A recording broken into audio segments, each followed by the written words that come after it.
অঙ্ক হলো 4x³ রাশিটিতে উৎপাদকের সংখ্যা কয়টি? তাহলে 4x³ কে কোথায় ভাঙতে হবে?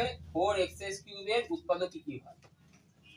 প্রথমে 1 হয়, 2 হয়, 4 হয়, 4 এর জন্য। এবার x³ মানে কটা x? তিনটে x। তাহলে প্রথমে একটা x নেব, আছে?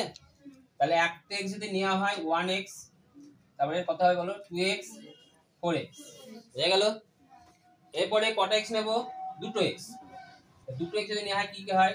1x, 1x square, 2x square, 4x square. এবার কটা x নেব? তিনটে। তাহলে কত হয়? 1x কিউব, 2x কিউব, আর কত হলো? 4x cube. তাহলে বোনো কটা হলো টোটাল? 12টি। হয়েছে?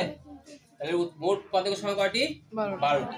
এবার তোমাকে যদি 4x³ এর জায়গায় আমি অঙ্ক চেঞ্জ করে দিলাম, a b c রাশিটিতে উৎপাদকের সংখ্যা কয়টি?